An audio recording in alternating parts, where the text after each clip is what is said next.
Greetings, fellow gorehounds, and welcome to a blood-splattered stream.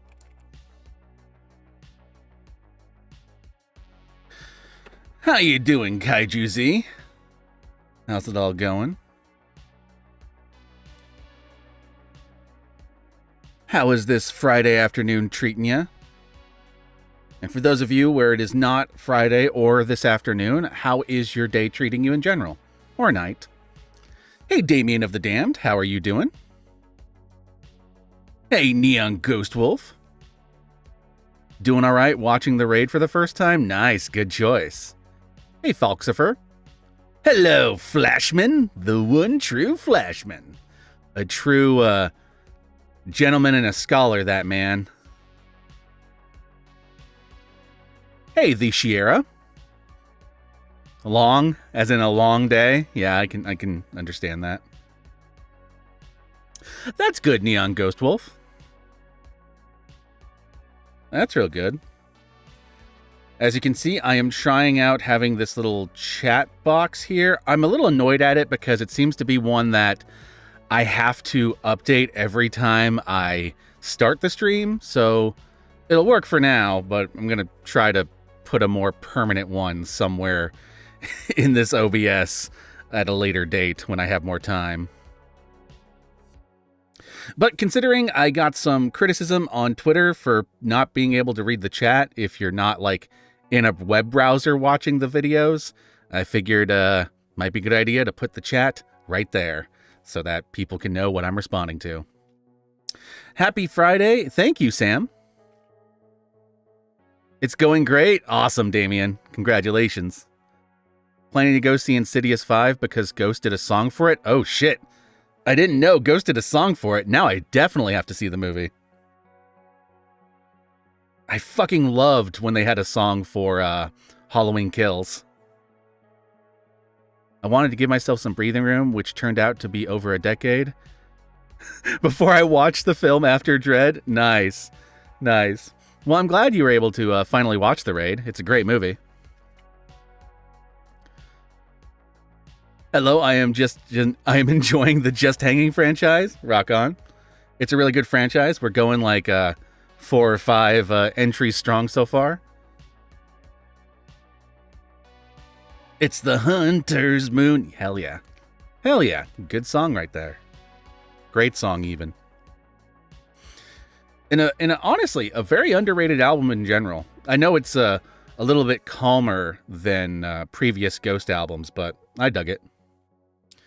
Favorite Patrick Wilson movie?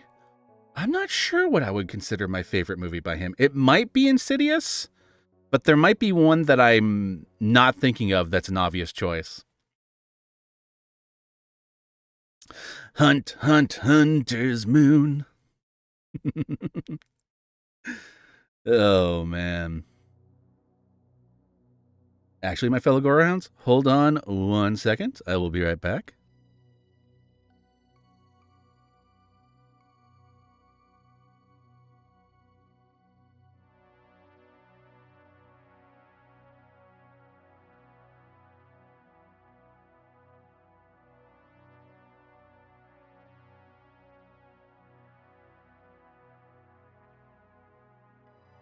I did say I would be right back, and I stuck to it. Had to turn off my air purifier because something was, I could hear in my headphones something in the background, and I wasn't sure what it was, and it was annoying me. Turns out, forgot to turn off the air purifier. Have you heard about the new Haunted Mansion movie, Guru? Yes, I saw the trailer for it recently, and I think it looks a lot better than the Eddie Murphy one, so I'm willing to give it a shot. Here's hoping it turns out good. I almost stumbled over my words there because my mouth wanted to say chance, but my brain wanted to say shot. Howdy, howdy, George Version. How you doing, man?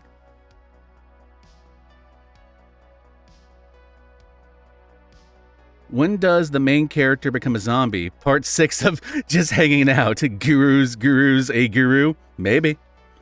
You never know. Maybe I'll do like a Halloween stream in costume or something. Who the fuck knows?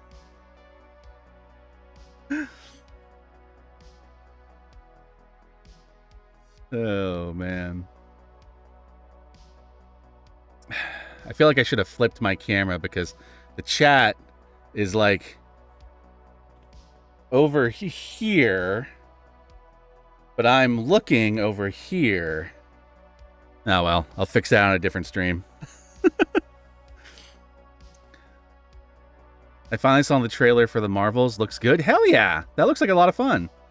Hello, Mr. Green Reaper. How are you doing? I'm doing pretty well myself.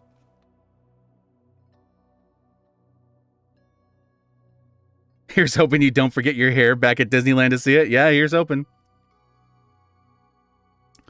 You suggest dressing up as a horror reviewer? I mean, yeah, I could do that, I suppose. That seems like a lot to ask for, but I don't know. Maybe I could put in the effort. I think he's called the Horror Guru or something. He really does good vids. Yeah.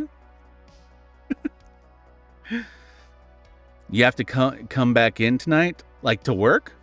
Oh, you're at work during the day, and you generally have the night shift, but you also have to come back in tonight. Oh, man, that's a lot of hours, man. I'm sorry. Let me just see something. Does this look better here, or does it feel like it's taking up too much space? I don't know. I guess I'll leave it there for now. Horror versus sci-fi? I mean, the best is obviously when you combine the two, right? Alien, Blade, The Thing, The Fly. Horror and sci-fi go well together. Event Horizon, another good one.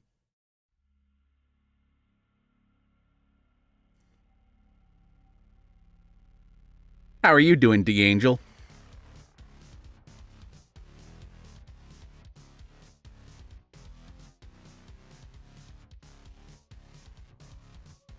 You can go either way with the chat. Fair enough. I don't know. My fucking nose is itching like crazy right now, and I don't know what's up. I think like a cat hair got into it or something. Dead Space, another great example of horror and sci-fi going really well together. Peanut butter and jelly, really.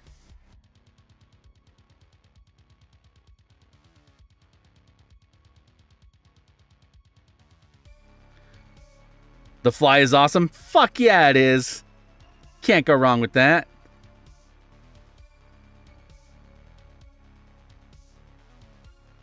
We all have a little Brundlefly in us, I think. Pandorum. That's a nice deep cut. I like that. That's a good choice. I enjoy that movie.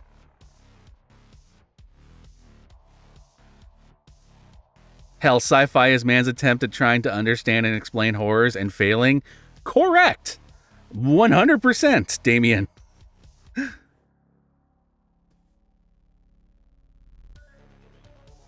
Oh, man.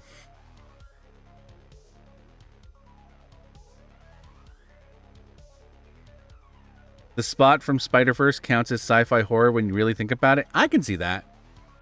Yeah, I can totally see that. Well, hell, a lot of Spider-Man villains are science fiction, and depending upon how you execute the villains in any given adaptation, they can also be horror.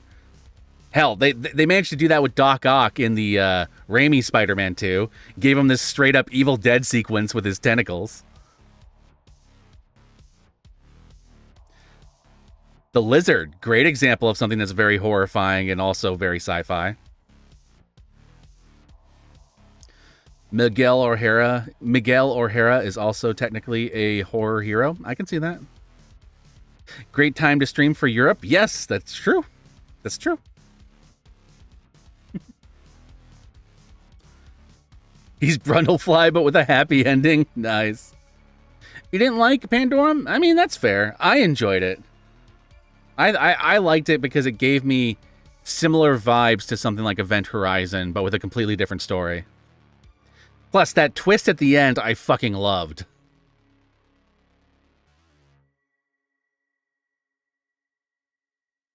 He even has a horror theme, memes aside, that's a creepy theme. Yeah, the music in the Spider-Verse stuff is fucking fantastic. It's different from like every other superhero property out there, but it's so effective.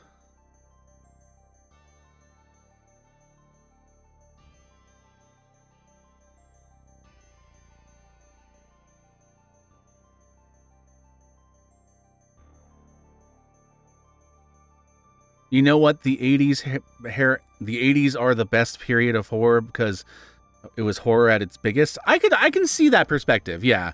There was a lot of really big horror movies made in the 80s, but still on a budget, which is pretty cool. The 80s were an interesting time for horror because horror was mainstream in the 80s in a way it never really was in other decades. Like, you could have something like Freddy Krueger or Jason Voorhees showing up on talk shows. That wouldn't have happened in any other decade.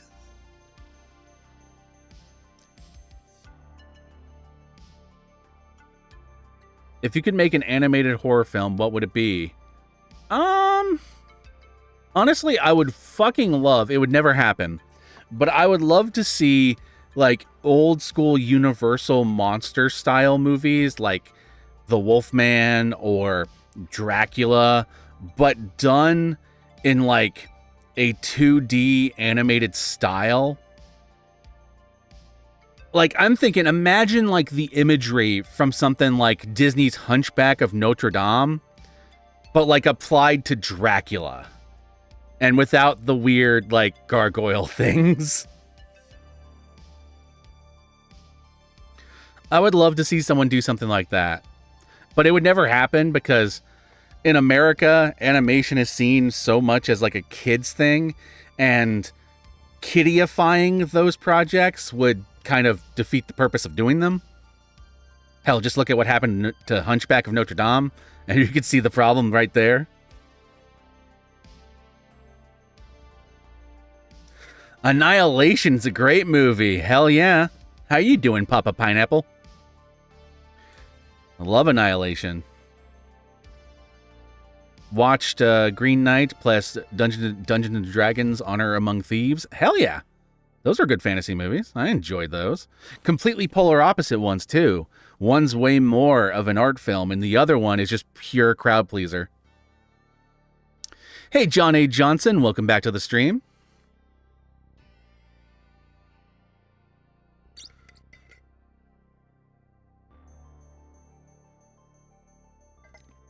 So with Friday getting a TV prequel show, what do you think they'll do there? I mean, it's probably going to be about Pamela Voorhees. Beyond that, I don't know.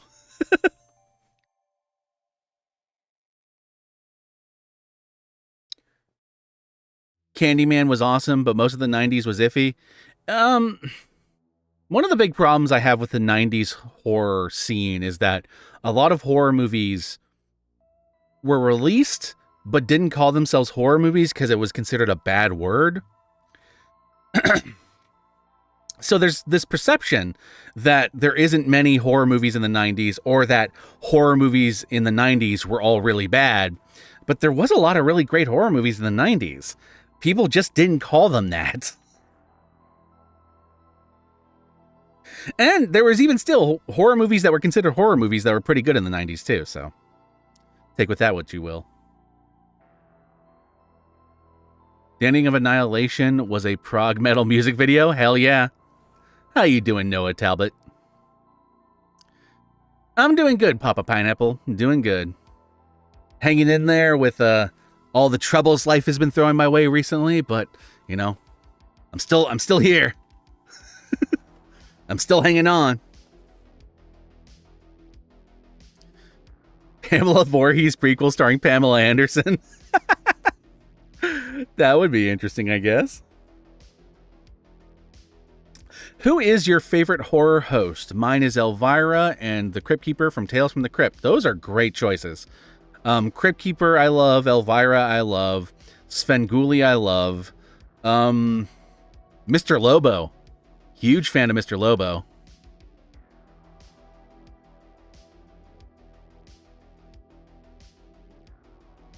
Silence of the Lambs, anyone? Yeah.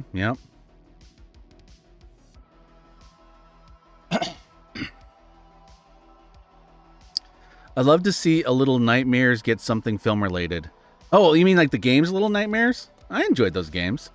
I'm not sure how well they would translate to like a movie setting, because unlike some games, that's the horror of that is really in the way the game is executed.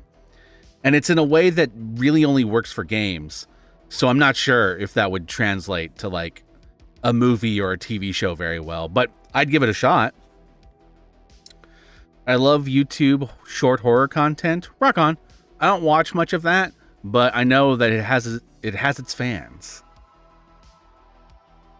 Morte from Long Box of the Damned. Yeah. Linkar does a good job with that. Cool Ghoul, baby. Nice. Yeah.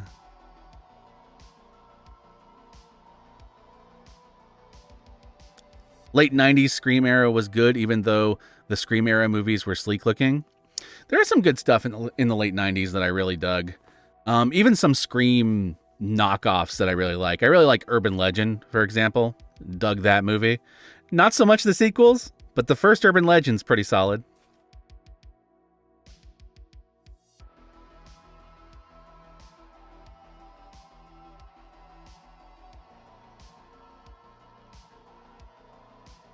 Oh, man. Sometimes I just find myself sitting here vibing with the music.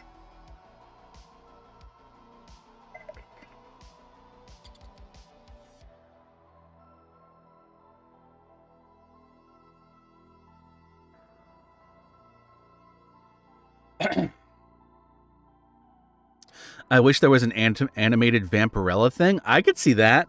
That would be cool. A Human Centipede Asylum knockoff? Isn't there? I'm shocked if there isn't. Asylum knocks off everything. To the point where I just assume they have one for everything. Are there any good horror comics that you could recommend?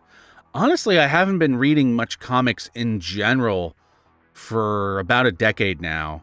So any of my recommendations would be older stuff like Lock and Key and shit like that.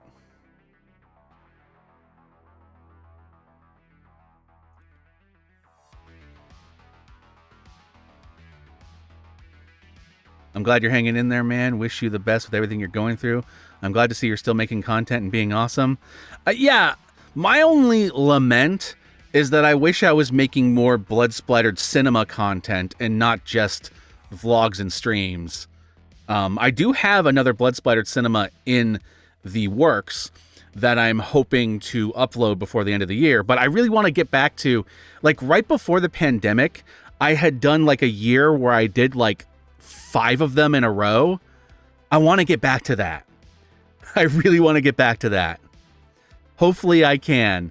But right now, so much of my life is in a weird flux state that just one fucking straw is going to break the camel's back, and I'll have to like put Blood Splattered Cinema on hold again.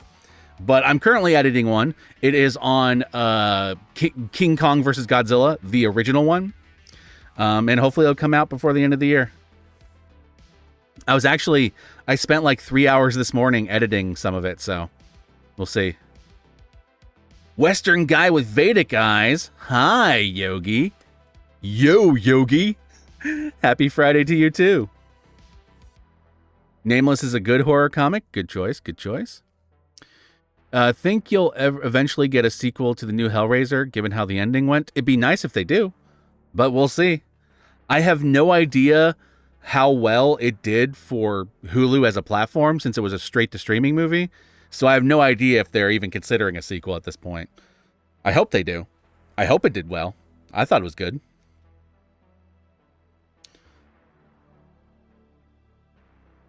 Hola, Sam. How are you doing? Horror comics I like are stuff like Nail Biter, Hack and Slash. Both are very different. I love Hack and Slash. Hack and Slash is so much fun. Hack and Slash is one of those things I would love to see someone make like a streaming series on. Obviously, you would have a hard time getting like actual Jason or actual Freddy, but you could create stand-ins for the sake of a TV show. But I would just love to watch a TV show that gets some awesome actress to play this Scream Queen going around fighting slasher killers every episode. I think that would be fun. All right, Flashman, good luck at work, and thank you for tuning in. Are you familiar with the comic book Ferals? I am not. What's that one about? Oh, wow, I've been catching you live. Been watching since 2016. Love your reviews. Thank you, PSI. To be fair to you, I haven't been streaming a lot since like 2017. I think that's back when I had a Twitch account that I was using a lot. I mean, I still have a Twitch account. I just don't use it. I think 2017 was when I streamed a lot over on Twitch. And then I just stopped because life changes. Where Monsters Lie is also pretty tight. Nice, nice. So I don't know many horror comics, but I know a good amount of great up, straight up horror manga. Oh man, horror manga is great. I haven't read many recent ones, but I was a big Junji Ito fan back in the day.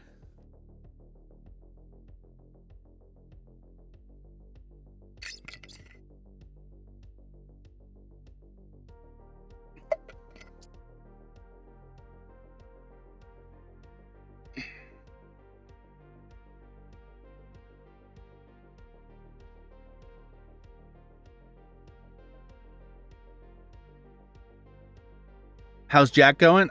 Jack's doing okay. He's in a kind of...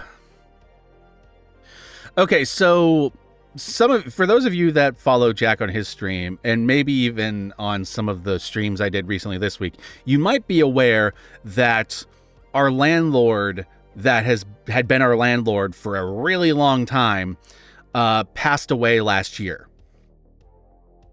And so in the months since then, we've been dealing with a shit ton of construction on the building, as the temporary owner of the property was fixing it up in order to sell it to a new person who would take over. So that's all done now. The construction happened. New person bought it. We are probably going to be meeting our new landlords relatively soon. But there's been a lot of stressors with that, and also our new landlords made it clear that they're probably going to want to take over the whole building for themselves, and we might have to find new living places soon, but they didn't give us like a timeline on that. So we don't know when they say that if it's going to be like 2 years from now, a couple months from now. We have no fucking clue. So we're all super fucking stressed and trying to deal to the best of our ability. And poor Jack, like he's already an anxiety-ridden, PTSD-addled, ADHD-having mess. So you add all this stress on top of it, and he's just doing the best he can to keep on going. But other than that, Jack's, doing okay, I guess.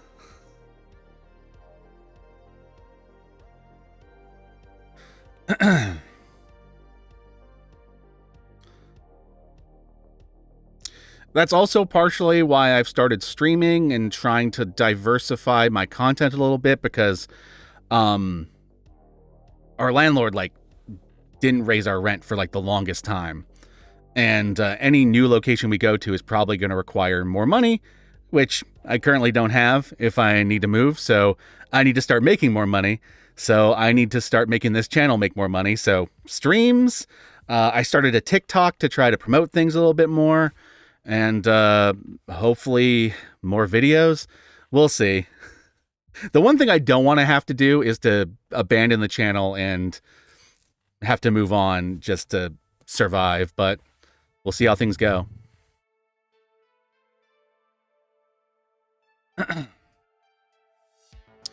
Eat all landlords.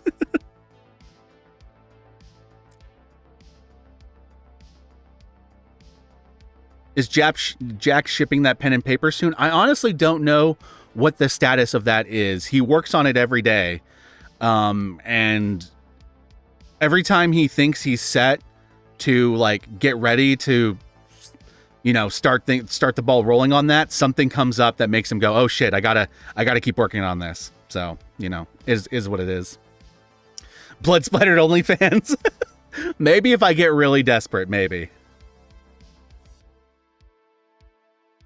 I just got got untested to after 4 years because of COVID real estate greed. Good luck.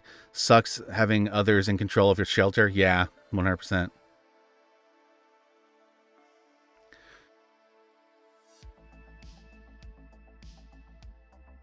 I'd pay for it. Fair enough, yeah.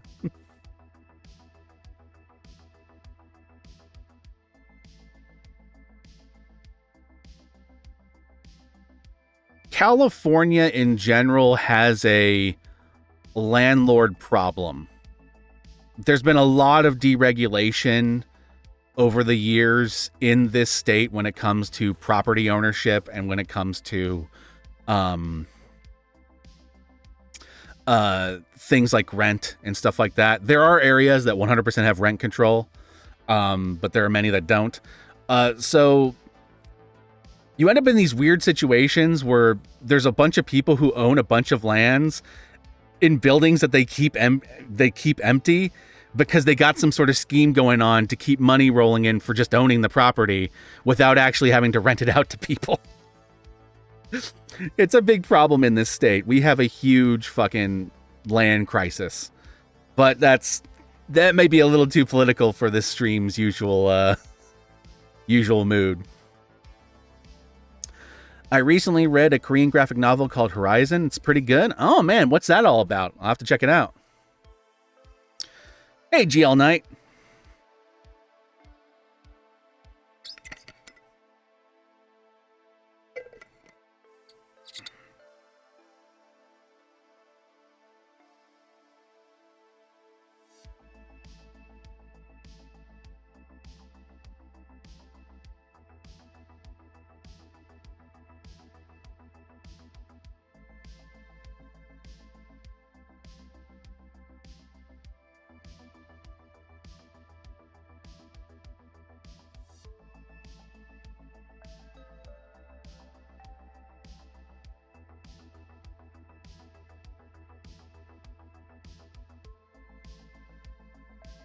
What is your favorite horror anthology film?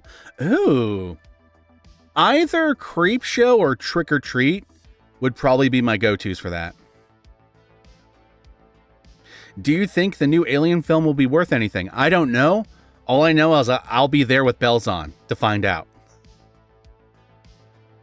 Here's hoping. I got my fingers crossed. I like the people involved with it. Hopefully it'll turn out to be great.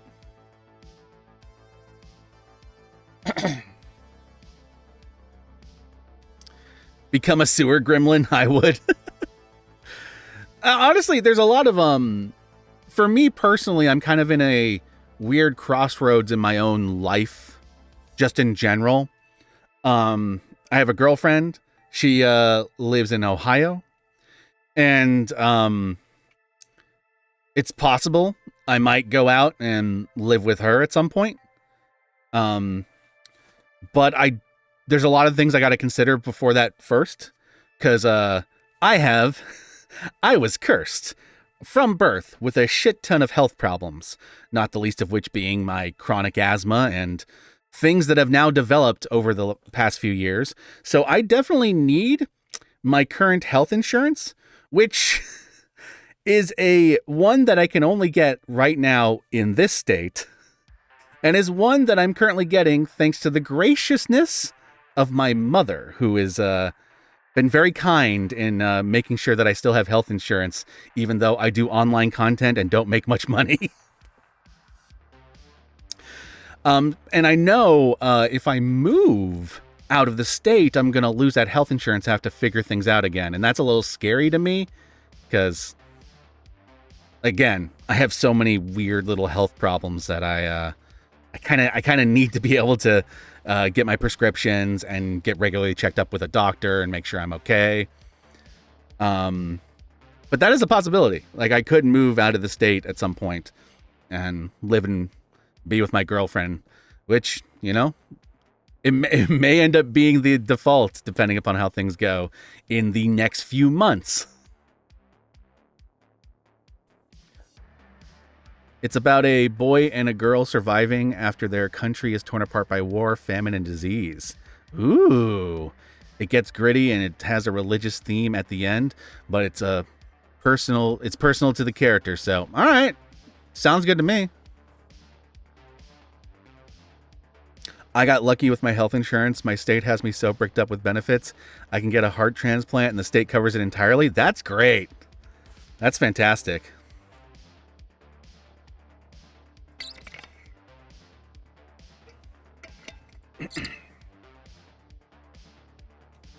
I feel this right now. I'm having to use Walmart insulin until I get insurance. Yep.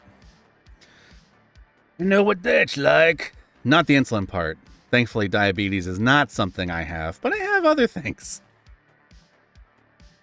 Not the least of which being, I recently discovered that I have a thyroid condition that I'm now, on top of all my meds, taking regular meds for. Fun times! Oh, man. I know it's only going to get worse as I get older. I suppose this is normal, though. I suppose right now, in my mid-30s, I am at that, midlife crisis point where you're kind of figuring out how the rest of your life is going to go. And you're kind of looking back on your choices and wondering if they were the right choices. I live in Sweden, free healthcare. I know, we've been trying. We've been pointing to places like Sweden saying, see, we can do this. But, Americans are fucking stubborn. And they love their capitalism. Hey, Guru, do you like the Ninja Turtles? If so, you should read The Last Ronin. All right, I should check it out. I'm mainly familiar with Ninja Turtles through, their cartoon outputs. Like the original cartoon, the 2000s cartoon, some of the more recent cartoons. Never been someone who read much of the comics for them. But, hey, I can check it out. Your dad had a vein clotting issue and they had to take his leg? Oh, man, that's rough. Walmart insulin is pretty okay. It's like the earlier stuff they used in the 90s, so it's potent. That's good, at least.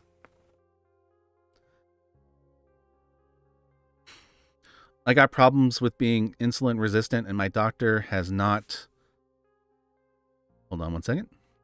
Has not been listening to my concerns about potential pancreas problems. Ooh, that's scary. It's really scary when your doctor does not actually listen to your concerns about something. That's one thing I will say about my current doctor. It took a while to find them, but my current doctor, if I say I have this thing going on and I want to make sure it's not X, he will usually do the test for X just to relieve my anxiety. It's not much, but I need you guys. It keeps me going. Thank you so much, Damien. That is much appreciated. During the pandemic, I was having a lot of pain in my feet.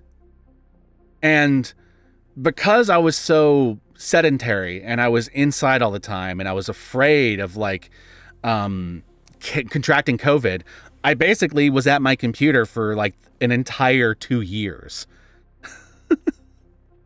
without much going out and doing shit. So I was really and legitimately worried that I may have contracted something like diabetes in that time from not moving very much and having a really shitty fucking diet during the pandemic. My diet went to shit. So when my feet started hurting, I started getting really concerned about that. But at the time I was in between insurances. So I was going to clinic after clinic and trying to figure out what was going on. And they would always say that oh, no, this is something that your primary doctor should figure out. But I didn't have a primary doctor at the time. Eventually, it's stupid as fuck. Turns out I didn't have diabetes. My feet were hurting because of the way my desk is set up. And the way I was placing my feet on this one little shelf under my desk. And normally it was not a problem, until I spent 2 years sitting at my desk almost primarily. And then all of a sudden it started affecting my feet and making them hurt.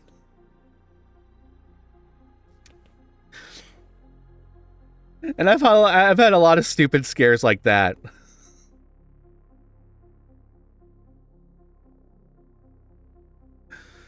Oh, man. It's not the first time they haven't listened to me. I recently had to nearly break my neck to relieve the pain after I was told I needed counseling when I nearly broke down in tears before them. Oh, man, that's rough. That's rough.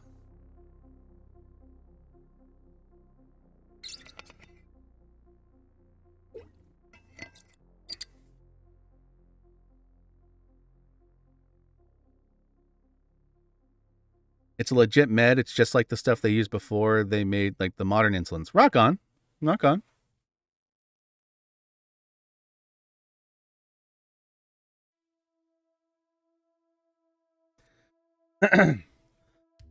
While we're on stupid personal like panic stories regarding health, another one that happened to me also as a result of the pandemic, by the way, I developed this skin rash on my knuckles. Now, once again, that happened and I'm like, oh shit, I have diabetes or something. Oh shit, what the fuck's going on? And then, right around the time I started noticing that, there was that whole scare. God, what was it? It was a skin condition scare that was happening going around. It eventually went away, but it was like an old disease that affects your skin. God, what the fuck was it? It was like measles or something.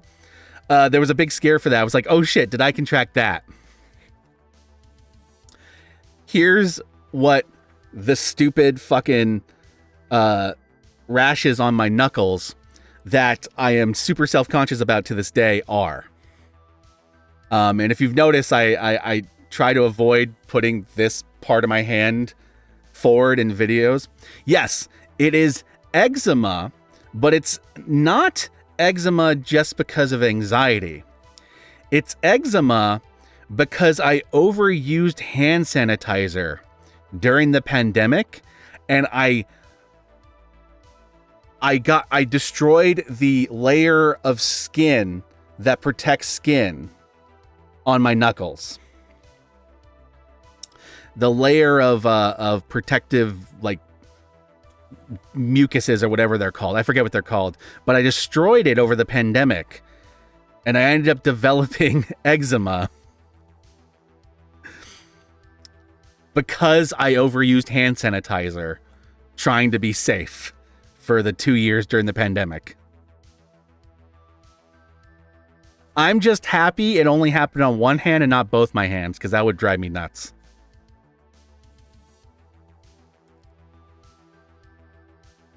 Yes, getting old does suck. Yeah, I chemically burned my knuckles into eczema. Yep, Yogi, exactly. If I get a localized odd head pain, I'm just there like, oh no, I'm having an aneurysm and die. Here we go. Here's the thing. I didn't used to be like that. It's mainly because we had a huge public fucking health crisis recently that made me paranoid about everything that was going on with my body.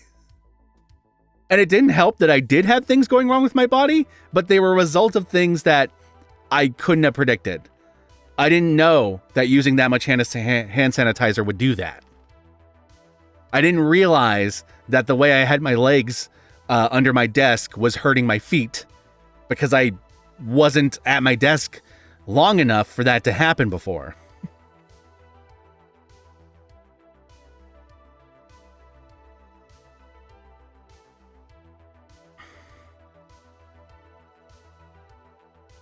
I've done that a few times. I've had my hypochondriac moments. Yep.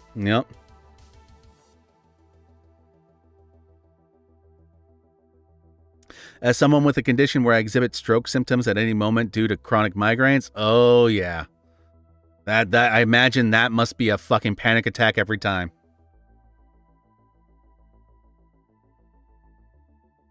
Oh, Here's another fun one. So, because my feet were hurting for about a whole year without me being able to figure out what the fuck was going wrong with them, I overused Advil. I would take like pain medication for it, and I overused it and temporarily destroyed my stomach lining. And so I had this period of time where I thought I was like fucking on the verge of a heart attack, but it was acid reflux. And here's the thing, I had had acid reflux my entire life, but I'd never had it that bad before. I had never had it so bad before that it was fucking up the nerves in my throat and causing me to have like my heart race and shit.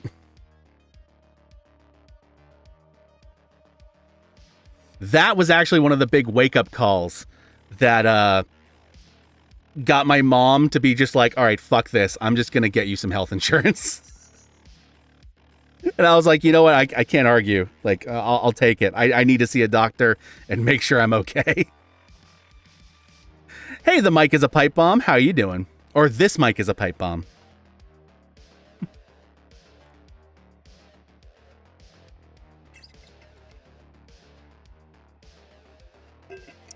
I used to be like that way before the pandemic, concerned about every little symptom. I got so run down by the whole pandemic thing that unless it's ER or serious matter, my brain is like, bonjour, dice rolling.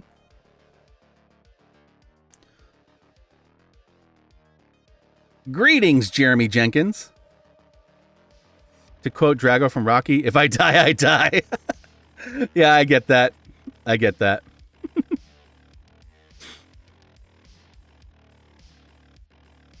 You overdid it on acetaminophen? Yep. 100%.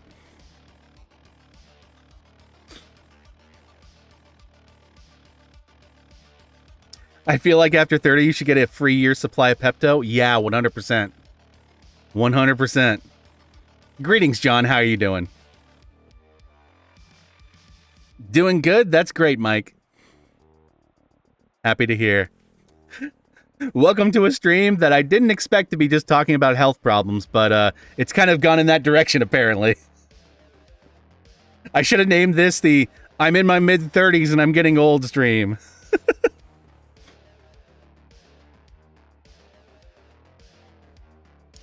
Part of me hopes that if I die before I finish my things, I come back as a vengeful wraith. That'd be awesome. I watched Run Rabbit Run over on Netflix. Okay, horror movie with a simple story to follow. I'm trying to get Jack to watch that to vlog at some point. Now that The Blackening is out, I kind of want to watch that and Run Rabbit Run and release the vlogs next week. But I gotta get Jack to actually sit down and watch it. Right now, Jack's actually at a friend's wedding. Old people complain stream.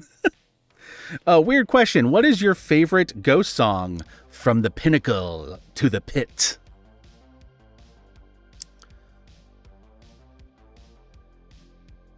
I've successfully avoided reflux except for 2 times getting heartburn in my teens, and I'm very grateful. I wish I knew what it was like to not have reflux. I developed it really young. And it's fucking annoying. Like, if you've ever watched me on these streams and then suddenly, like, my voice gets all, like, for, like, the end of a sentence, or it happens in my vlogs sometimes, that's literally my acid reflux acting up out of fucking nowhere. It's either that or my allergy medication drying out my throat, which is also a possibility, or, fun thing, my allergy medication dries out my throat. You know what else dries out my throat? My fucking allergies. And I do online content where I record voiceovers and I record me talking. It is like one of the worst conditions I could have for this.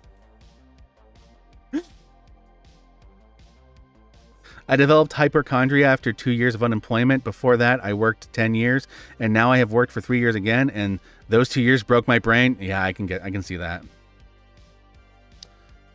Need to get you some throat coat.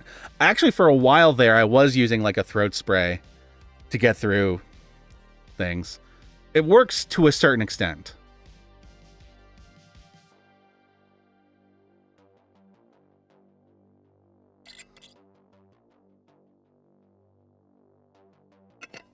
Yeah, I really can't win, Jeremy. It's not fun. And, you know, legitimately, I've had this problem for so long that I was like, oh shit, do I have like throat cancer or something like that? But I've been to the doctor many times. They've stuck cameras down my throat. They've done like little biopsies on my skin. I don't. It's literally just my throat dries out really easily because of these multitude of reasons. Either my acid reflux is drying it out, or my allergies are drying it out, or the medication I take for the allergies are drying them out. Or, this is the other possibility, I just spent 3 hours recording a video and now my voice is shot.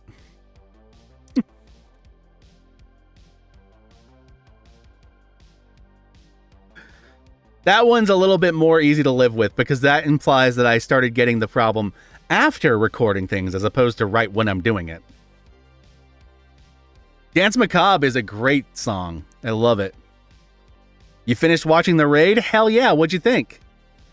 Also, you better be ready to watch The Raid 2. That movie's great as well. Hello, Town Eccentric.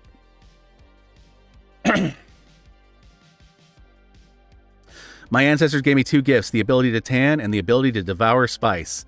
I wish I had that.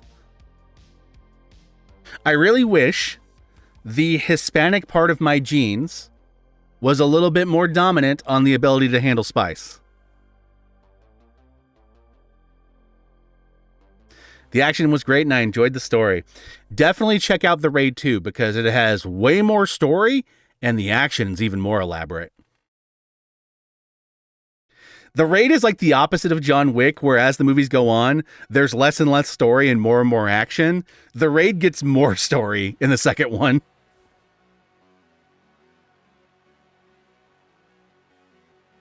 Circe's a great song. Hell yeah. Are you worried about Insidious the Red Door's low critic reviews for its box office? No, for one simple reason. Critic reviews don't affect horror movie box office very much. Horror movies are usually made very cheap, and as long as the audience that wants to see it, they usually make their money back. Also, I don't really have like any stake in whether or not The Red Door does well, so I'm not worried for that reason too.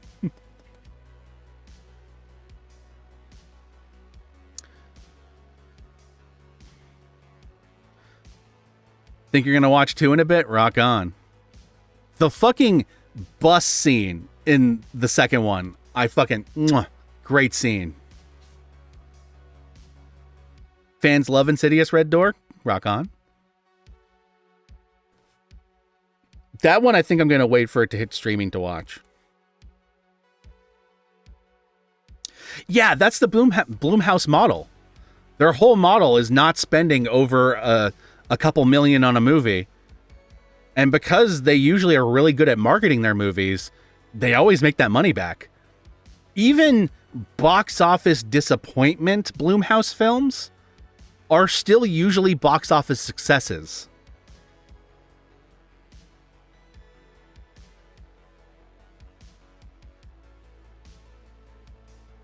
The Red Door was too cliched. Yeah, I'm not surprised. The Insidious movies, you know, once you get past the first one, they have their issues. Any opinions on that Blood and Honey movie? Not really. I haven't seen it. I'm excited about the Five Nights at Freddy's movie too. Yeah. Oh, fuck yeah. I'm excited about They Clone Tyrone. That movie looks awesome.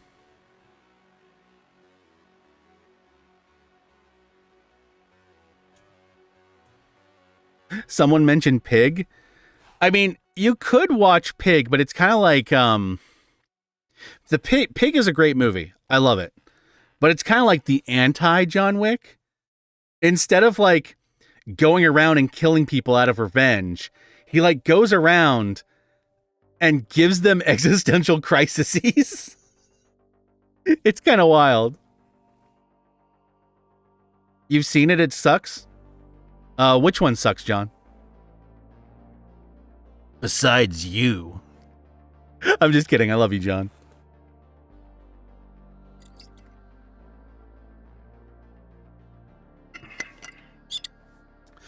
The people who made The Thing from Another World, hated John Carpenter's The Thing movie. That's not surprising.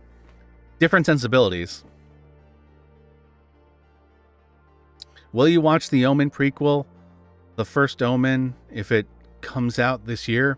Maybe. Omen movies haven't been very good for a long time.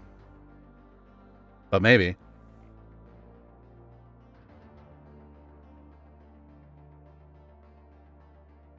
Oh, Blood and Honey? Gotcha. Yeah. I've heard it's not very good. I just haven't seen it, so I don't know myself. Are you talking about Pig with Nicolas Cage? Hell yeah. So I went to watch Terrifier 2 last night. Didn't realize it was 2 hours long. But trust me, it's worth that 2 hours. And I'm a person who doesn't recommend Terrifier 1 most of the time. But I 100% recommend that second one. Oh, The Omen? That is a franchise? Yeah. Ooh, I enjoyed Hardcore Henry. I thought that movie was super underrated. I kind of like that subgenre of really over-the-top action movies that just get more and more absurd. Like Hardcore Henry and, God, what was the one with Jason Statham where he has to, like, keep his heart rate up?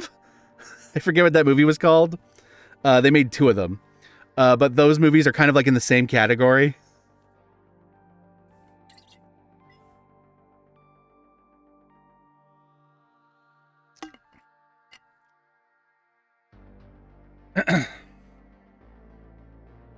You had Sam Neill. That was fun. Sam Neill is one of the highlights of the Omen franchise. I'm not going to lie. Crank! Yes, Crank and Crank 2. You know, when I went and saw Crank 1, I was in high school. And I saw it with one of my friends. And one of my friends had the brilliant idea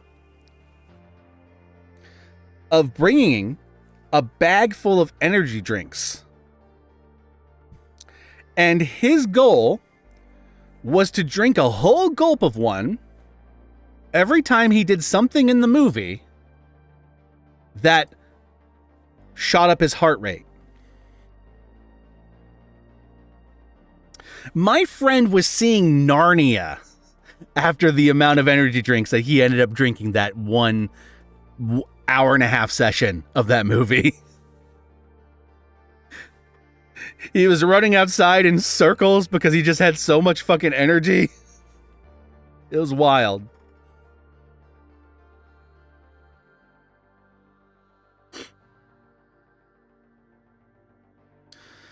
The Pope's Exorcist is a fun movie. It is 100% Catholic propaganda, and it is 100% a movie about a con artist, but it's more entertaining than it has any right to be.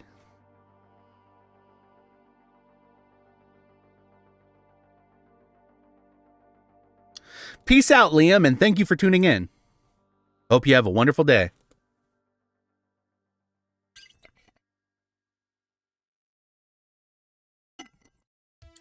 Is the Black Demon any good? Are you talking about the Mexican shark movie, The Black Demon? Because if you are, I'm going to tell you this right now, it's one of the worst movies I've seen this year. Just really bad.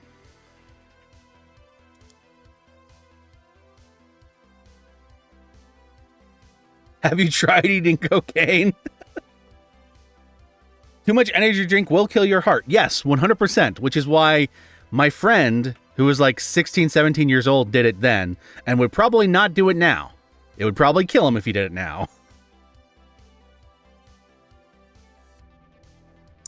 It's definitely trying to chase that Meg clout, but its problems are multitudes. Okay, so first off, all the acting in the movie is just really bad. It feels like everyone's trying to act like they're in a telenovela. Like every single thing they say is cranked up to 11, regardless of whether it requires that amount of emotional delivery. And that's a little grating throughout the movie because you're constantly seeing people like yell and scream things and like emote things so emotionally that don't really have that much emotional weight to begin with. The other problem the movie has is, first off, there's not enough shark in that movie. And when there is shark, the CGI is atrocious. It's just bad. It is not a good looking shark at all. Third off, the movie wants to have this like environmental message, and it beats you over the fucking head with that message. To the point where you get halfway through the movie and you're like, okay, I get it. I get it. How much more do we have in this movie? We have another hour. God damn it, I get it.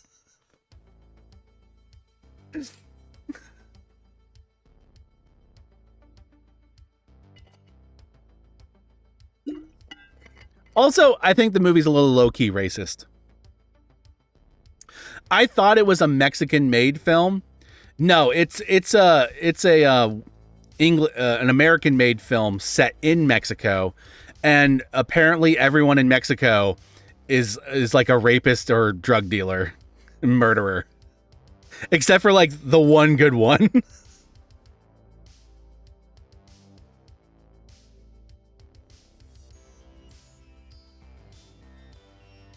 Yeah, I did not like the Black Demon. Let's just put it that way. To be fair, Catholic propaganda in films involving demons tend to be fun. It's all that pageantry and pointed hats. You know, you got a point. But the thing I like about The Pope's Exorcist is it's not really the pageantry and the pointed hats. It's the fact that the main character is just this asshole grumpy old man. And it's like, ah, shit, here we go again. Gotta stop another demon.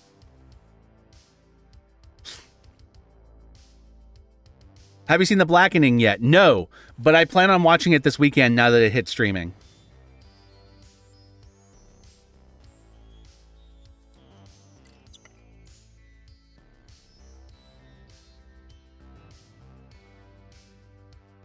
Is it bad like Exorcist Shark? Exorcist Shark is more entertainingly bad. Like that's the kind of like slapped together, really shitty, like Asylum style shark movie that like plagues streaming right now. And those could be entertaining because they obviously put zero effort into it. This is a movie that put a little bit more effort and time and money into it, but just nothing works. Sisu is gory and glorious. I fucking love Sisu. If you've not seen Sisu and you want to see a movie where a guy goes John Wick on a bunch of fucking Nazis, you need to see Sisu. It's from the director of Rare Exports, another fucking classic movie. Yeah, The Blackening's been getting a lot of good reviews. I can't wait to check it out. My goal is I want to get Jack to watch The Blackening and Run Rabbit Run this weekend so I can vlog them and upload them this week. But it'll entirely depend upon whether I can get Jack to actually sit down and do it. Because here's the thing. I love my best friend, Jack. But for those of you who have never spent time with Jack in person, here's the thing about him. He is an ADHD-addled, PTSD-addled, anxiety-ridden mess who can only do things when he's in the absolute mood to. And if he's not, you'll never get him to do it. And most of the time, he's not in the mood to do anything.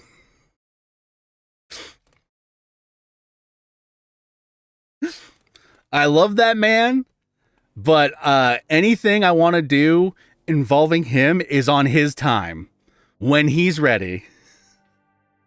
And if he's not, If he's not in the right state of mind, he can't fake it. He never will be able to do that. So we're just going to have to wait until he's in the mood. Love that man. But it can be frustrating sometimes.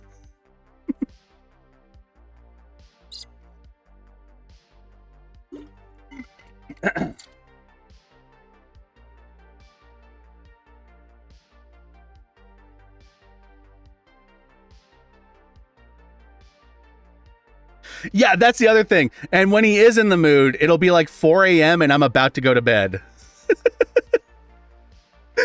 Yep, 100%. John gets it.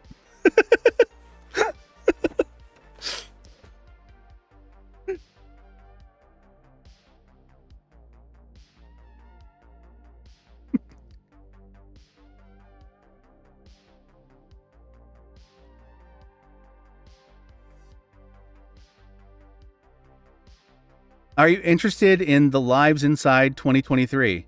Or It Lives Inside? I'm actually not familiar with that one. I'll have to look it up. What are 2 genres of horror that haven't been combined that you would like to see? That haven't been combined? Huh. I'm honestly not sure. Many night I've laid down and gotten a Discord ping. What are you doing? 100%.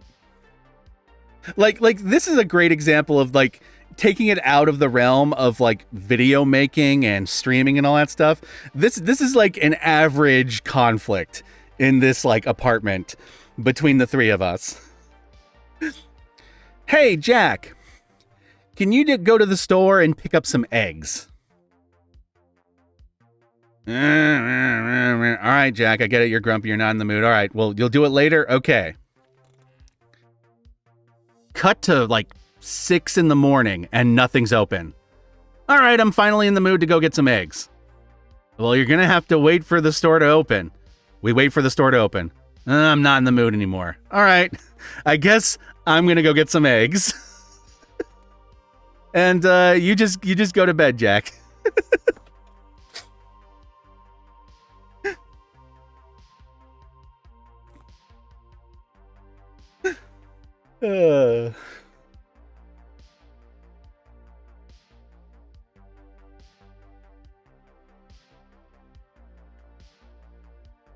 What would you be interested in reviving Friday Night Fright Flicks? Okay. You want some tea on that? I've wanted to do Friday Nights at Fright Flicks the whole time. It's not me who doesn't want to do that.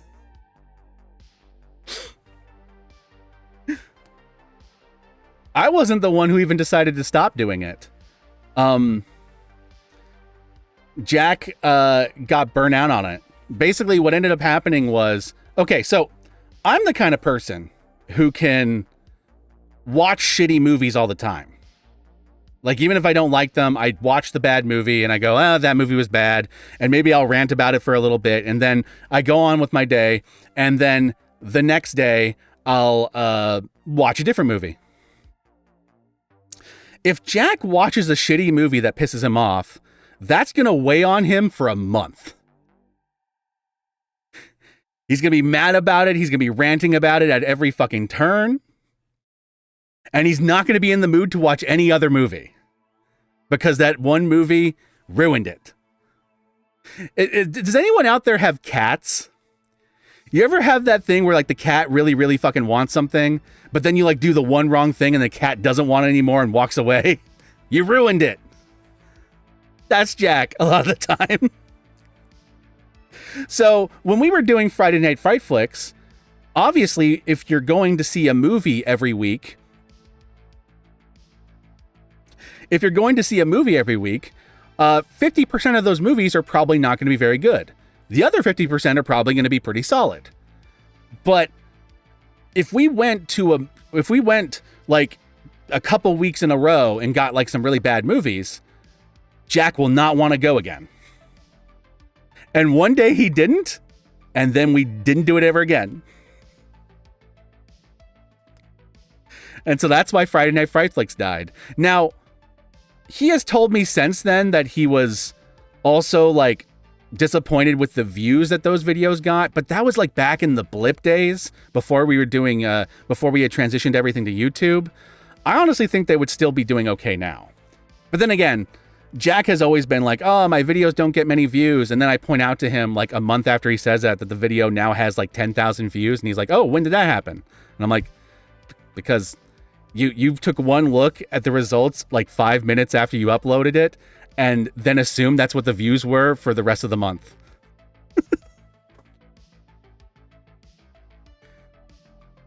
I don't want to feel like I'm just ragging on Jack right now. I love that man, but there are some elements that make it a little frustrating to work with.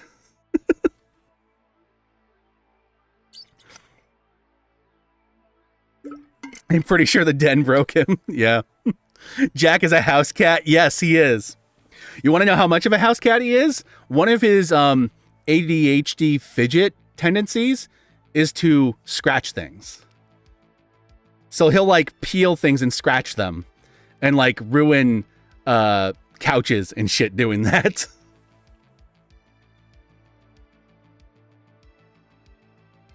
I had to explain what blip was the other day. I know. Like, unless you were there, like, no one knows what the fuck blip is. What is your least favorite films of 2023? Well, I mentioned one of them earlier, The Black Demon. I did not think that movie was very good. What are some other ones? Was not a fan of Outwaters. I know that has its fans, but that movie did not do anything for me. Skinamarink I didn't like, but I feel bad putting it on a list like this because I think it does have merit. It just wasn't for me. If you were to become a VTuber, what would your model be? I honestly don't know. I can't imagine becoming a VTuber, so I don't know. Blip is now Disney Plus. Yes. Because they acquired that player and they adapted it into their own player over time. Fun fact.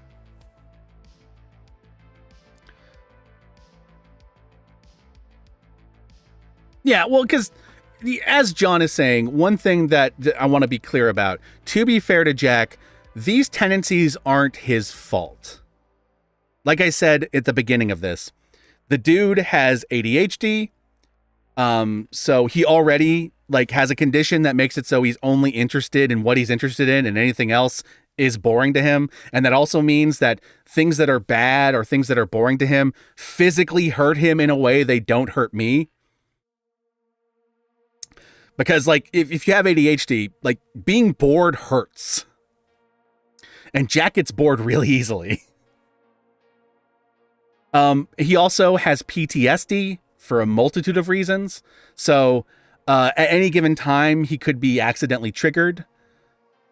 And that also means that he's very temperamental. And he might need a week to recover once that's happened, maybe even longer. That also means he's on medications that he's constantly switching out because sometimes they stop working and he tries to try a different one. And that constant flux can lead to temperamentalness too. He also has an anxiety disorder. And that disorder, combined with everything else, can get really frustrating for him. Because like he can develop anxiety for things he didn't have it beforehand. A great example of this would be, okay, so a lot of you know the Haunted Mansion review that Jack and I did with Tony Goldmark and a bunch of the LA Reviewerverse crew. Really great video. Really proud of the way that video turned out. The trip to make that video and the process of making that video, and Jack's many breakdowns while we were making that video, had this cascading traumatic effect on Jack's psyche to the point where a month after completing that video, him trying to get in front of the camera and be Count Jackula, he would just break down crying. Because a new neural pathway had formed and a new anxiety trigger had been attached to it. And that anxiety trigger was camera, Count Jackula costume, being that character. And so, in order to combat this, he created the satanic Jackula character as like a way to like renew the character in a way that is no longer the same neural pathway. And then eventually he developed anxiety for doing that. He still sometimes has anxiety to just be himself in front of things, right? Like if you notice in a lot of our vlogs, he's often got like a little shot that he's like sipping on during it. That's mainly because sometimes just being in front of the camera is nerve-wracking for him now. You'd never know it if you like just watch his streams because he's such an extroverted, very charismatic guy, but he's constantly battling this shit. And I feel really bad for him because it's not his fault. It's just, you know, the complex cocktail of things that he's dealing with mentally. But yeah, it is what it is. Lore stream, yeah.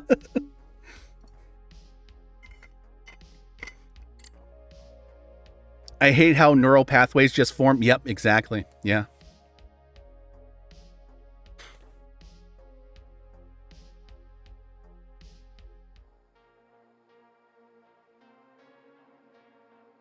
Hard to escape your own brain, 100%, Robert Rose. 100%.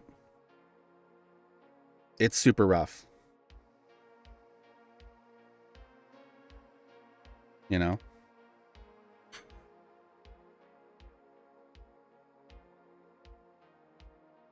Oh man, I feel like I just kind of brought the mood down a little bit, and I apologize. But yeah, if anyone wanted to know, like, why it's hard for Jack to like even think about coming back and like making videos the way he used to, just not even going into like the videos that he and I used to make together. That's one of the big reasons why, you know?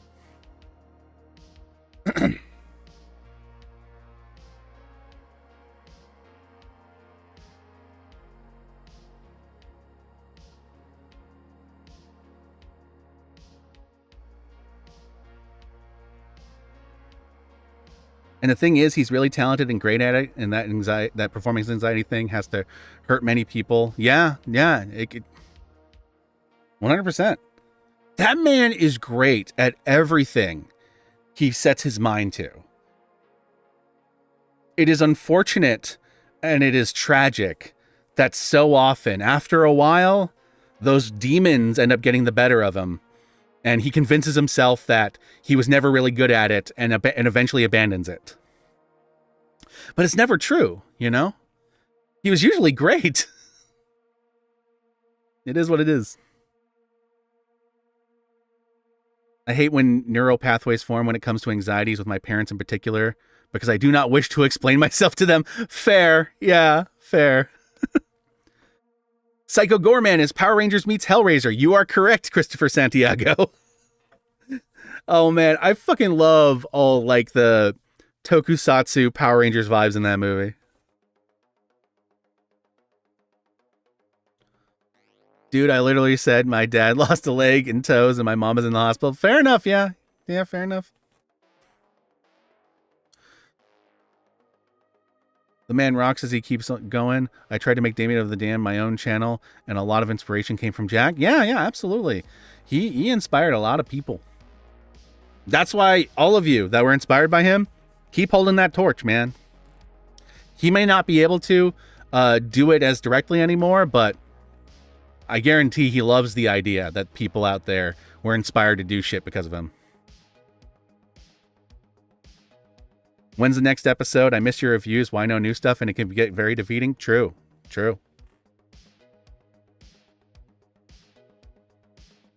And the poor guy, I'll cop to this. Like, and I know that must get him because he doesn't just get that on his streams or online. sometimes he and I will have those moments where I'm just like, man, I really miss just sitting down and making videos together. You know, one of the things that I've had a hard time with is I got so used to making Blood Splattered Cinemas with Jack and Count Jacula Show episodes with Jack, where we would sit down and we would brainstorm ideas and we would come up and we would start like topping each other's ideas and then eventually landing on an idea that kind of combines all of our thoughts. And for like the past, like, I want to say like 6 or 7 Blood Splattered Cinemas, it's just been me basically doing it by myself, occasionally recording some cameo I wrote for Jack. And I think I've done a reasonable job of making those videos decent, but I always have this feeling like, oh man, this would be so much better if Jack and I were bouncing ideas off each other and like making these jokes really sing. But you know, it is what it is. Topping each other, eh? And thus the fan fiction continues. Idea topping, that's kind of kinky.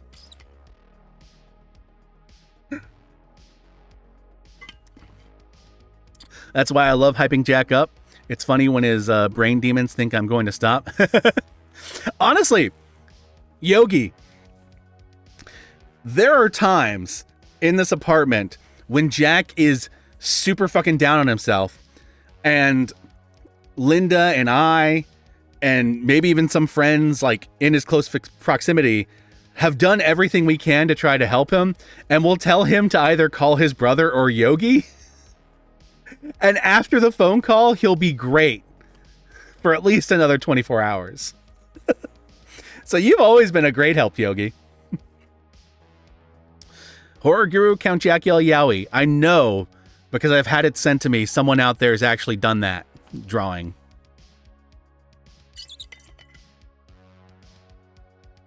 How does he know? Hides fanfiction.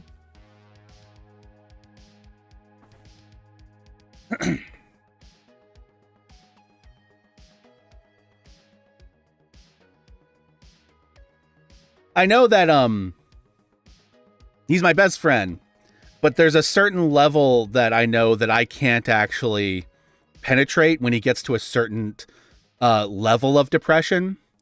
And it's because I'm not really good at speaking the language that actually helps him in those instances. Because, you know, Jack, he's very much one of those, like, Grant Morrison-esque, like, spiritual,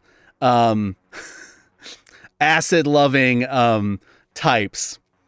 And I'm more of an angry, more practical atheist person. I'm not really good at speaking the spiritual language. In fact, I personally find the spiritual language irritating most of the time, so I don't like to give that energy out to people because I don't like that energy coming at me. So, like, someone like Yogi's actually really great for Jack, because when he reaches that point of despair where he needs that spiritual uplifting, Yogi's really great at pulling him out of that. I'm terrible at it. I sometimes make things worse and I feel bad. The combo reviews work because you guys are a lot like a comedy team. The best way I can describe it is he's David Spade and you're Chris Farley. Yeah, absolutely. I know what you mean. He's very much like Spider Jerusalem. 100%. He is indeed Spider Jerusalem. Yeah.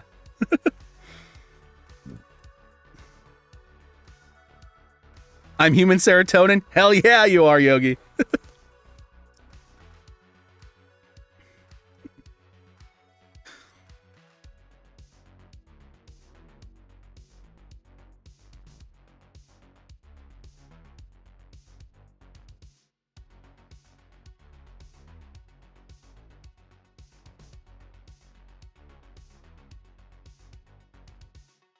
So I got a question. I'm developing a queer supernatural survivor horror comic. It's got splashes of Who Can Kill a Child, The Crazies, Demon in its DNA, Any recommendations for inspiration? Huh. The crazies, demons, who can kill a child? Honestly, not sure off the top of my head. That being said, keep writing it. I'm making you a t-shirt with that on it, Yogi, once I get my new job. Hell yeah. We're getting deep in here. Yeah. Deep, deep, deep. Spent the first fucking half hour talking about my health problems, and now we're talking about my best friend's mental health conflicts. We're getting deep in here.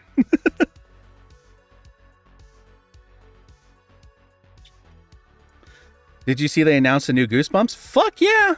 It's about time. Wait, hold on. When you say new Goosebumps, do you mean new Goosebumps books or a movie? I'm not sure if I'd read new books, but I'm glad they would exist. But I really would love to see a new movie. How are you doing? I am doing okay, but it's kind of up and down in general lately.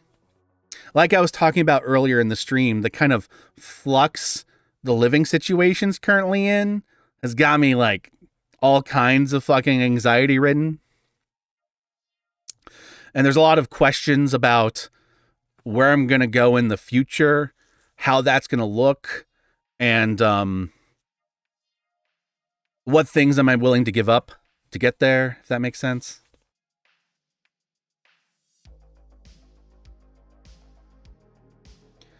I guess, like I was saying, I guess it's kind of normal to be in your mid-30s and kind of being at this, like, life crossroads.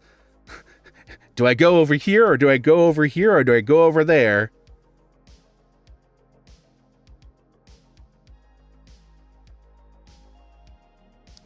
It's about a town being driven mad when a preacher tells the populace to purge the unworthy with supernatural fervor, and the main character is a track athlete who's struggling to come out. Yeah, rock on. Keep on riding that. See where it goes.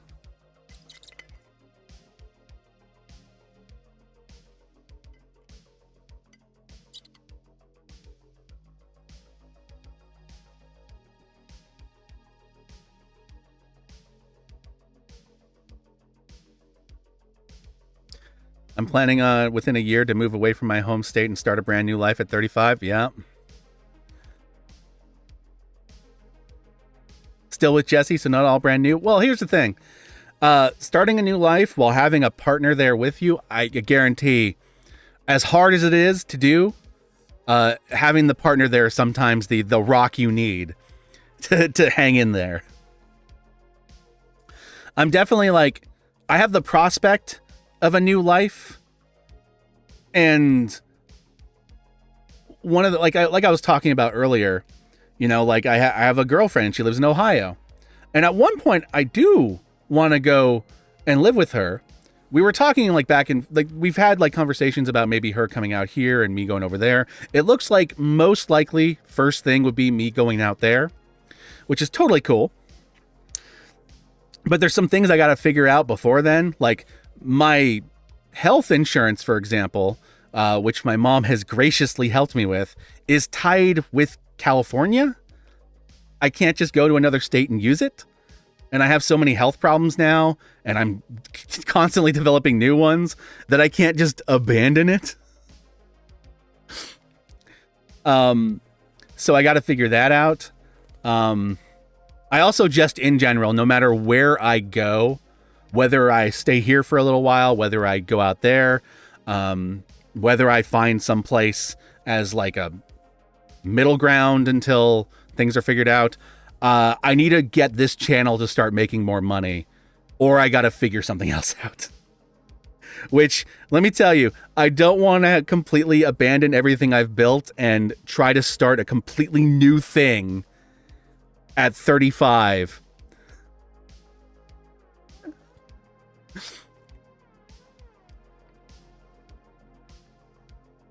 Peace out, Damien of the Damned.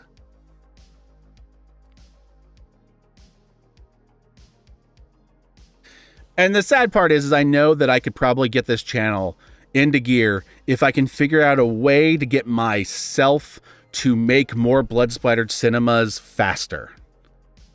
Before the pandemic, I think I mentioned this earlier, I had a year where I had gotten back into gear. I made like 6 of them in 1 year. And I was gonna build up momentum and keep doing that. And then the pandemic happened and a bunch of shit happened in my own life. And I kind of stopped for like a year. I need to build up that momentum again. Because I know blood splattered cinemas at the end of the day are the biggest draw on the channel. And I need to make more of them if people are to care about what I'm doing on there. The vlogs are great for keeping the channel alive, but they haven't been bringing in a lot of new people.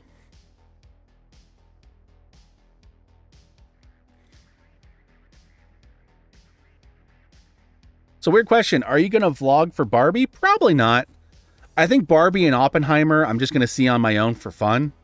I don't think Jack's interested in either of them. So I'm probably just going to see them on my own for fun.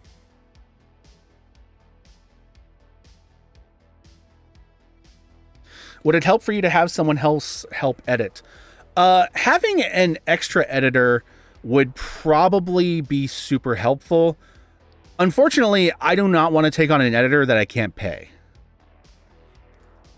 I know that there are people who would volunteer because I have plenty of people that would be like, oh, I'd help you, whatever. But I don't feel right having anyone edit blood splattered cinema episodes because I know how much work goes into them and not paying them.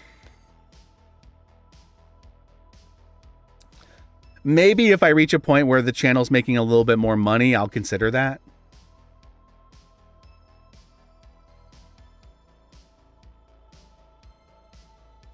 Then we would be sort of close to each other. I mean, that'd be cool.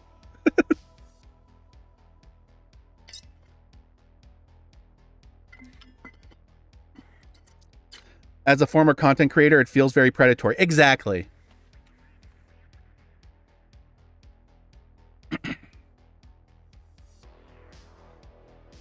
I know how long it takes to sit down and edit a blood splattered cinema episode.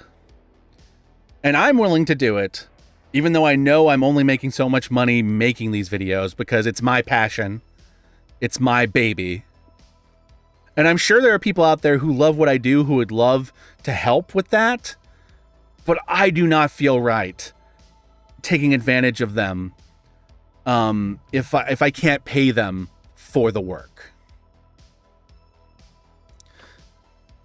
That being said, I have considered reaching out to other content creators and seeing if they could use an editor because maybe that's what I need to do to make more money is just edit for other people. But that's one of the things that I'm considering.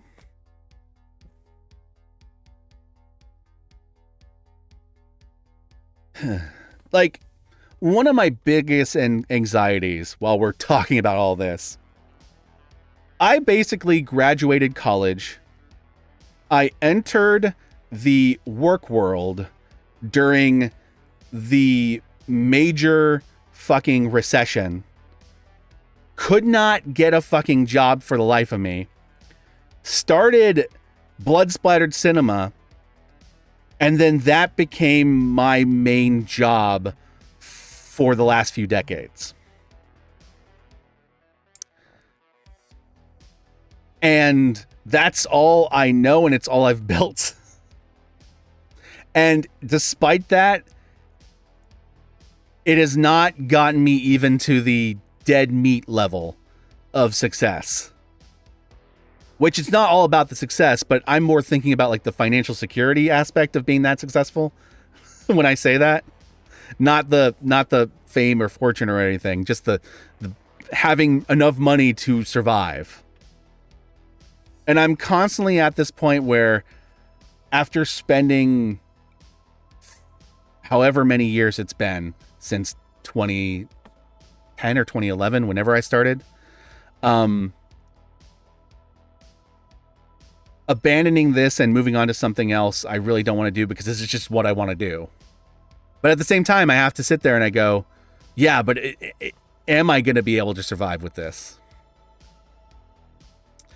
And My stubborn ass has decided that I'm going to try to give it another hurrah, another injection, and see if I can get it to start making more money. And maybe I'll fail, but we'll see. I don't know where I was going with that.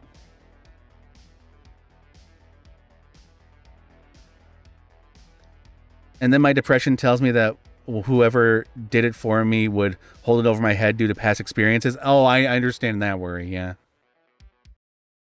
I understand that worry. It also doesn't help. Sorry, excuse me.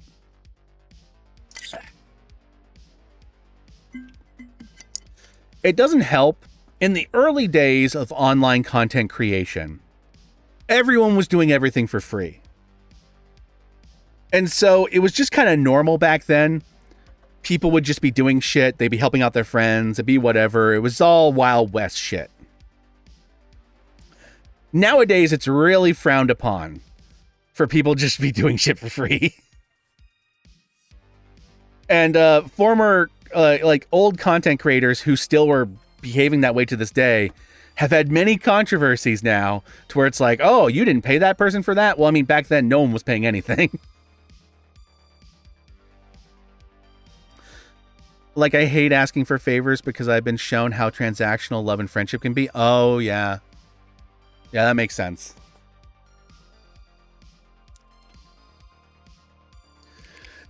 Are you guys thinking about doing a movie?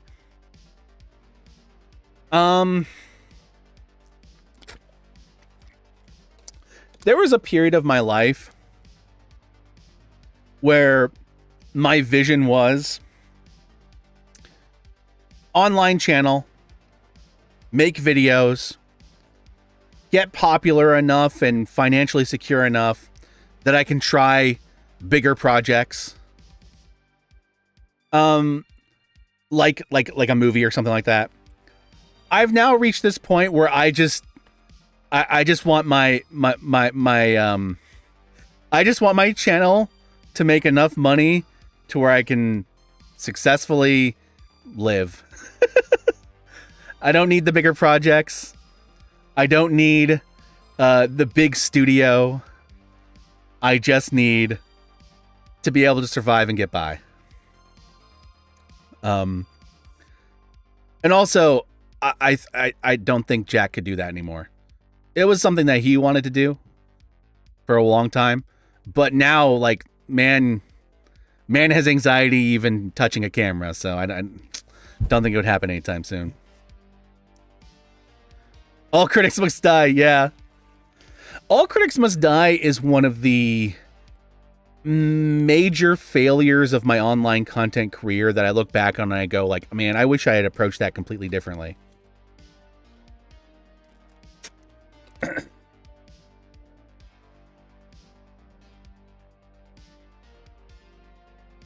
And if I'm completely honest, I kind of wish we never made it.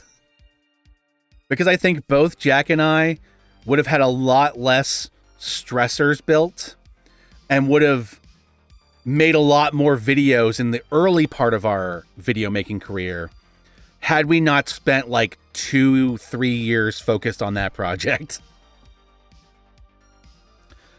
I only bring it up because I enjoy the way you do shots and edit together. Oh, thank you.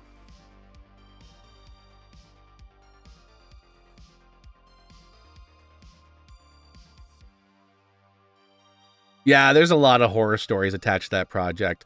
But here's the thing. I think a couple years ago, I probably would have just, blamed the people that I didn't like and blamed the people that I was frustrated with. But I'll be honest, I think there are many aspects of that project that I hold some blame and Jack holds some blame. Not just the people that we were mad at the time, though they also deserve some blame.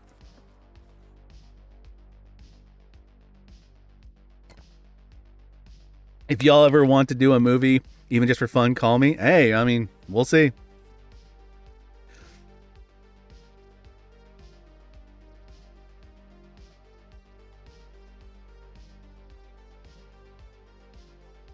Thank you, Jake Braddock. And I wish you luck with your pro wrestling career, man.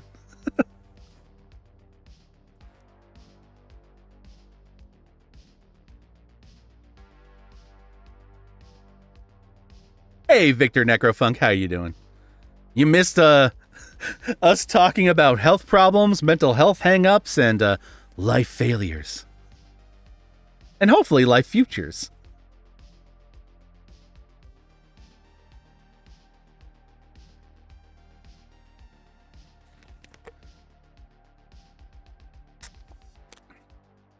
Yeah, when it comes to All Critics Must Die, I think my biggest failure on that entire project was that ultimately my heart was never in that project.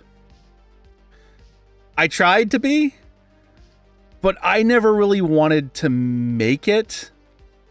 I just wanted to do my show.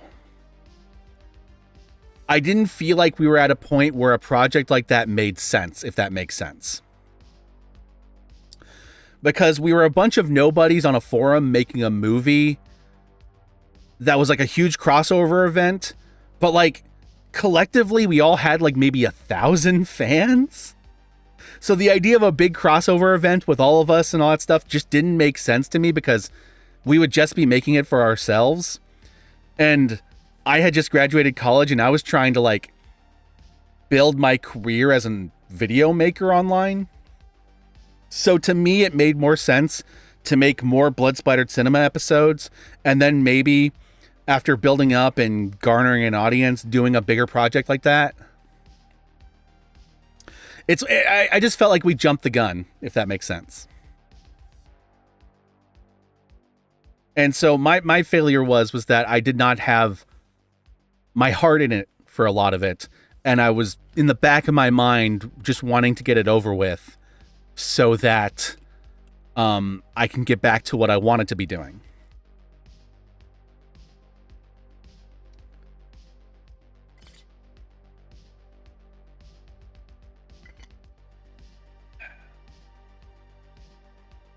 Every independent project looking back makes you feel that way, so yeah, I get that. Makes sense. John, one take wonder.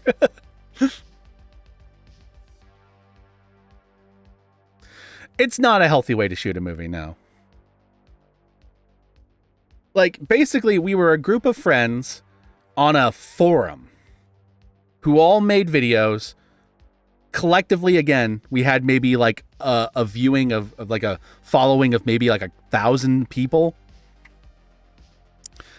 And due to people getting a little overexcited in like a fucking Skype call, next thing you know, people have bought plane tickets and we're going to come over and we're going to do a crossover. It started off, it was just going to be like a simple crossover between me and like one other friend and Jack. And then that other person invited like a bunch of other people. And then it kind of evolved into like a big project with a bunch of people. And we're all going to do like this big, huge, epic crossover, obviously inspired by like the Channel Awesome crossovers. At that point, my brain was like, well, I'm not sure if that makes any sense. Again, because we don't have the following to justify that. We didn't have the following to justify that kind of big crossover. It might still be fun to make. But we also had the problem that we had like a 6-month deadline to put anything together. And everyone had different ideas of what it should be. Jack and I tried to strong arm our way into just taking control and making it, since everyone was coming out to us anyway. We figured someone had to take control. Someone had to be the leader and put it all together. And we did our best to try to please everyone in that project. But I think ultimately it became a project that didn't really please anybody that was involved with it. We're also trying to like write a story where we're trying to mix a whole bunch of like other creators' lore and like characters into a project. And everyone obviously wants to be represented well in the project. So everyone has an idea of like how they should be or what their story should be, but everyone kind of wants to be the main character. God, I could go on for days about how messy that entire process was. Oh, so it wasn't a movie, it was a party? I wish it was just a party. Peace out, Johnny Too Dangerous.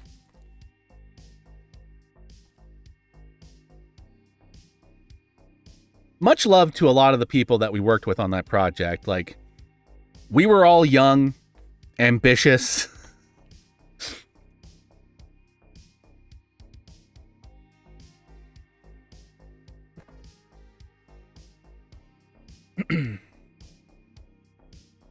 I remember there was a point where it was like the night before we were going to start shooting, and one of the people involved didn't like the way their story was playing out in the draft that we had done up to that point, and gave me a bunch of notes and ideas. And so I basically spent the entire night leading up to us starting to shoot, not sleeping, but completely rewriting the script in order to give that person a bigger part in the story. Ultimately, I do think it made the movie better, but there was a lot of things like that happening while making it.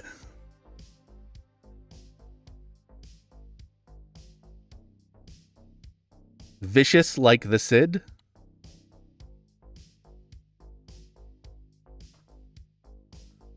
I hope things work out for you guys, can have fun again doing stuff.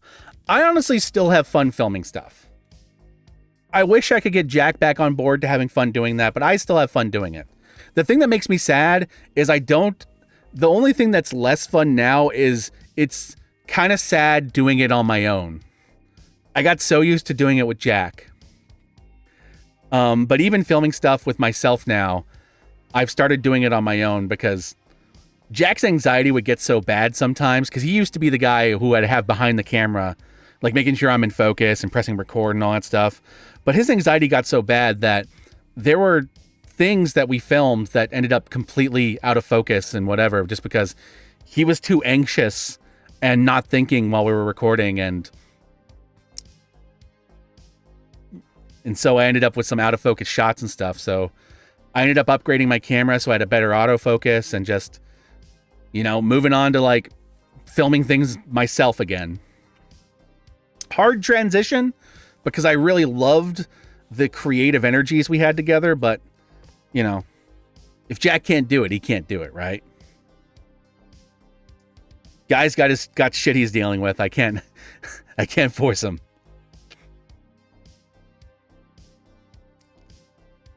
That being said, every once in a while, he considers coming back to video making, and maybe one day he will.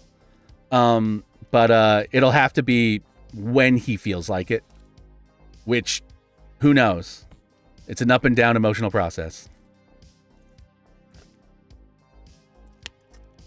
Oh yeah. Oh yeah. Oh yeah, he's been kicking ass on working on that Babylon. Absolutely. That thing he works on like 24/7.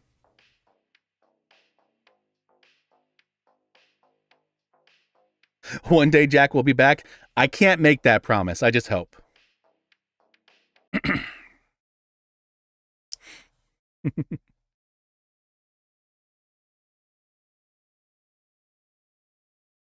Like, as a TTRPG fan, it's solid 100%. Like, every friend that we have that's into TTRPGs has been really impressed with it when they've looked at it. So I think he's got something on his hands.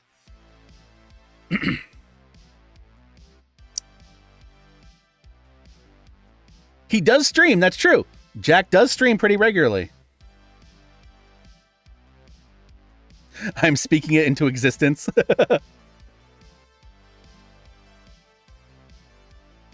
Hopefully he does come back, and if he doesn't completely understand, as long as he's happy, that's all that matters.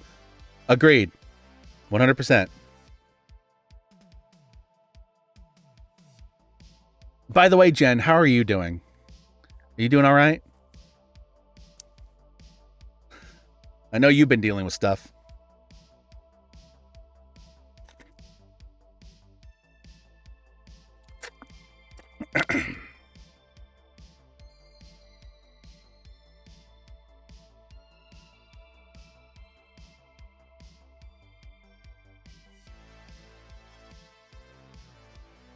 Sometimes Just got to vibe with the music.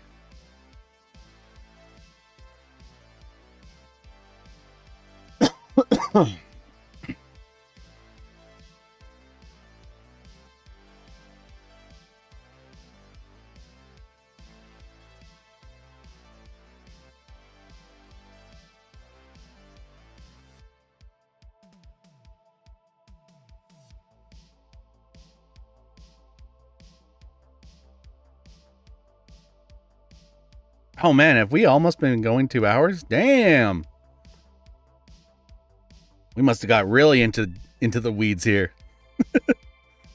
Didn't even notice time passing.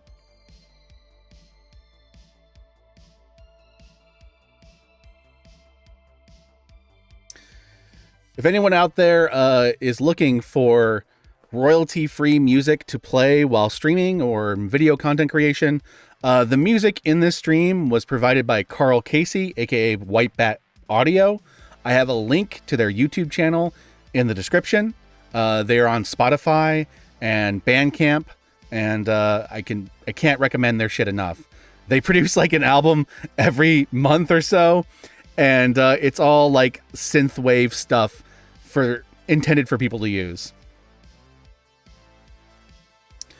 Had a breakdown last night and kind of a little out of it today, but I'm hanging in there.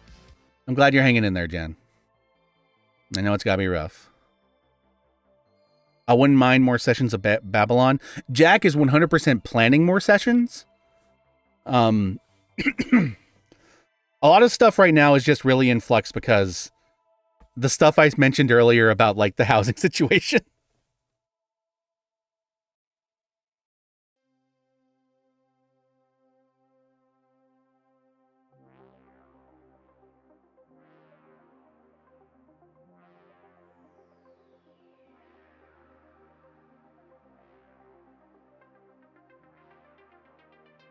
Man, I can see why Jack does this. It was kind of therapeutic talking about all this stuff on stream.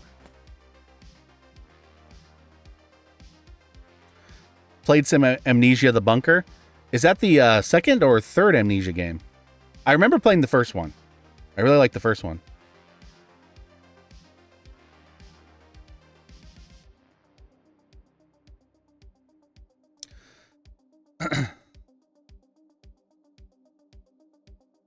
It's the one thing you miss about streaming? Yeah. Yeah. I get that. Oh, Victor, yeah, it's a long story. Feel free to go back into the stream and listen to some of it, but we're going to be all right. We just got to figure things out.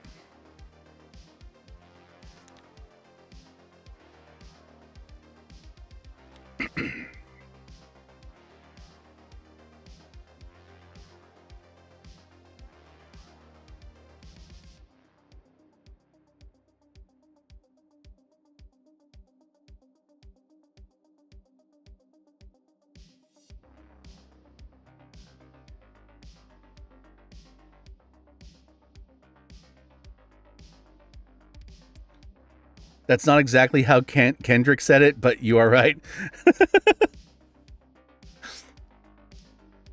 Fair, yeah.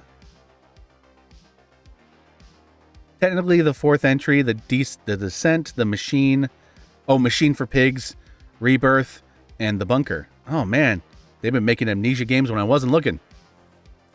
Rock on. Rock on. We gonna be all right. All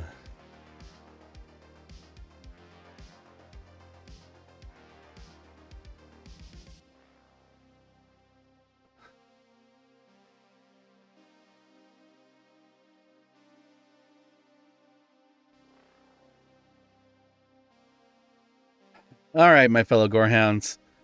I think my energy is starting to come down a little bit, so I'm going to go work out and probably do some more editing for a little bit. Thank you all for tuning in to this Blood Splattered stream and commiserating with me about all these woes and having this little bit of stream therapy. Not what I intended to do to do today, but I had a good time regardless. Peace out to y'all. I hope you all have good days and good weekends. And catch y'all later.